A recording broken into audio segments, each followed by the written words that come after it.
Hello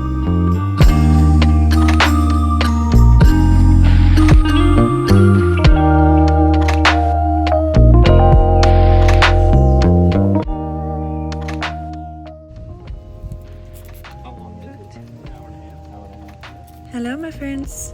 Today's mission is exploring Florida's wildlife a little bit more, and I want to see an alligator, a manatee or a bull shark. The tour is literally called a manatee tour, so it looked promising, it sounded promising, so here we go. They lay 1 to 3 eggs per clutch. They lay their eggs anywhere from December to early January. The parents would continue to take care of them for another 5 weeks or so after that, feeding them and everything else. Yay, we spotted some bald eagles. How cool is that? There's 6 mounds total up there, and they say there's over 1,200 Native Americans buried up there. As well as the cormorant can actually float. And a lot of people mistake it for a snake because only the head is out of the water. They'll also call it a snake bird.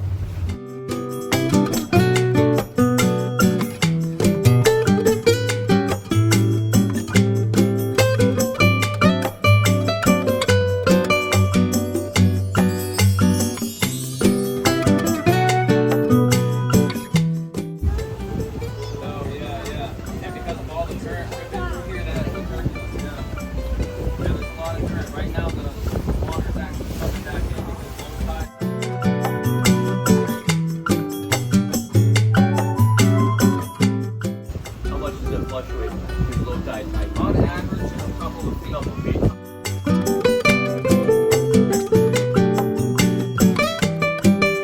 The eagles mature and get the white head and tails.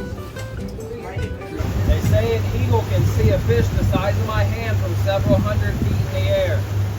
They have a special lens that coats their eyeball in oil that allows them to see in polarization.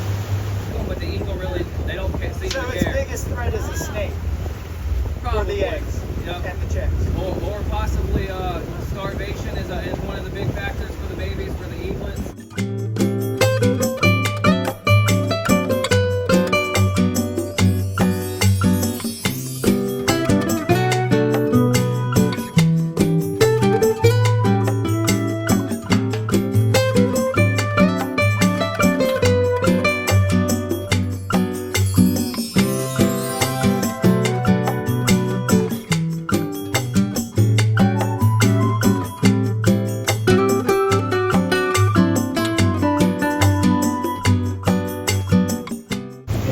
Tell me what these little trees are that's growing in the water here and on the bank?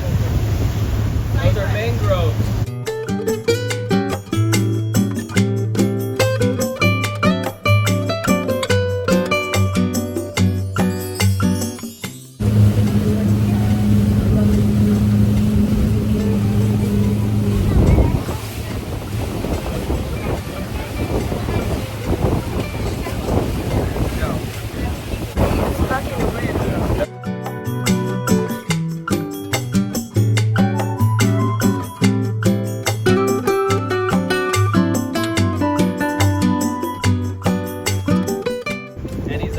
Like lift, so that way he can glide and conserve his energy.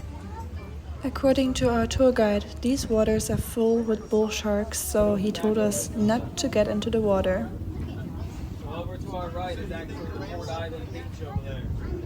Very small. The reason for the high occurrence of sharks in this area is because the brackish water from the river meets the salt water from the ocean, so this is a perfect feeding ground for the sharks because there's so many fish here because of the high nutrient level in the water.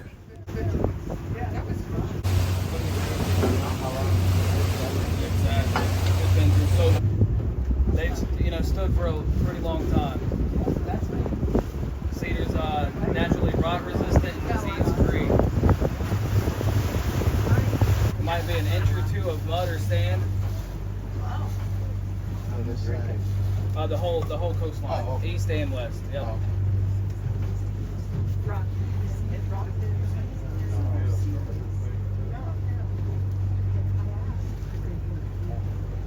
No manatees on a manatees tour, but we'll try again.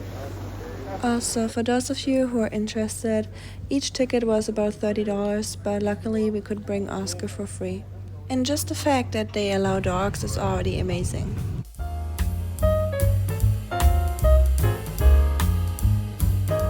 After the disappointment of not seeing any animals that I wanted to see, let's get some Italian food, shall we?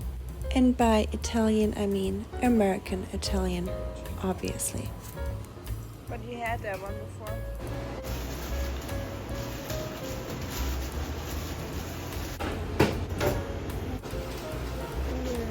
Got a little cannoli for the rolly. No. My husband absolutely loves those moments when he's getting something yummy for himself and I tell him that I don't want anything, and then in the end I try to take a bite of his.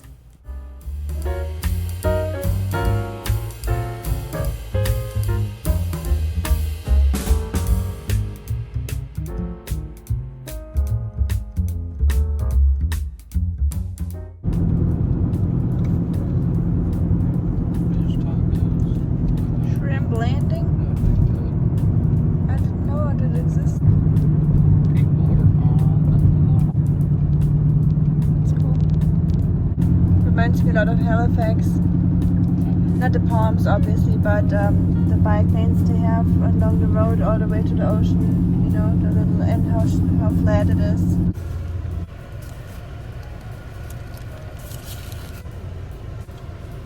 We made it to the beach, but it's super crowded, so we couldn't get a parking lot, so we just parked at the side of the road, eating our sandwiches.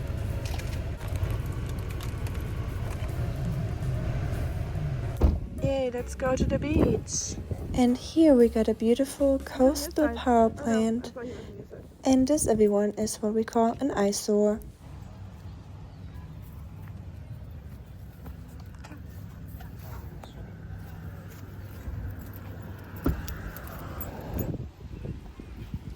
Oscar's first time at the beach.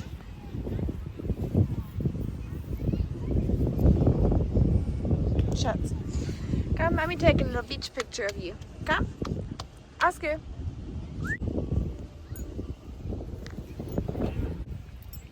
I guess they're not sticking to the rules then.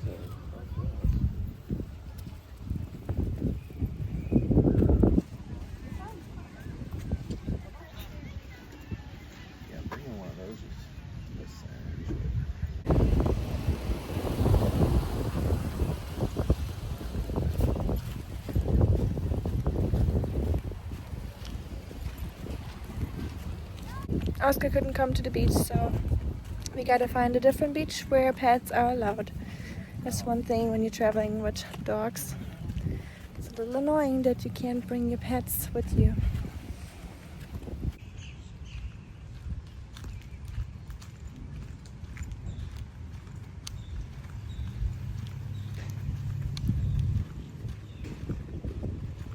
I'm not willing to give up yet. There has to be alligators somewhere. So let's go explore some more.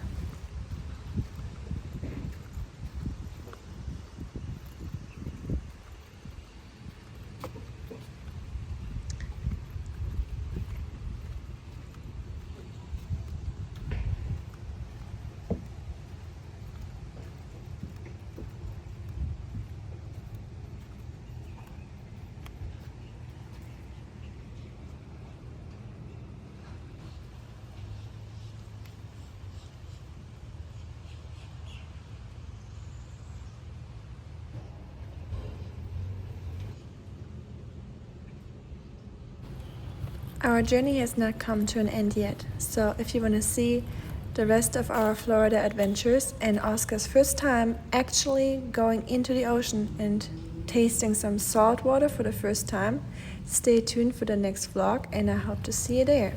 Have a beautiful day, my friends.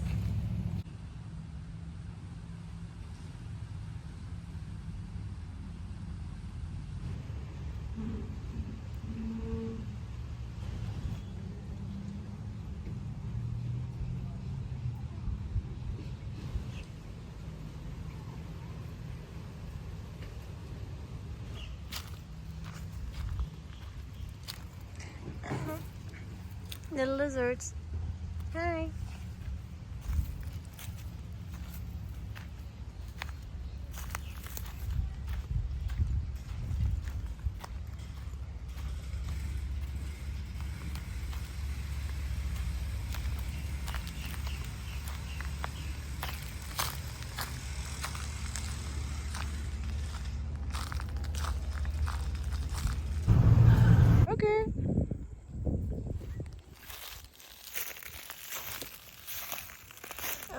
Dad, are you tired?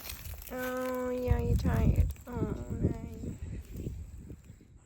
You're a good boy.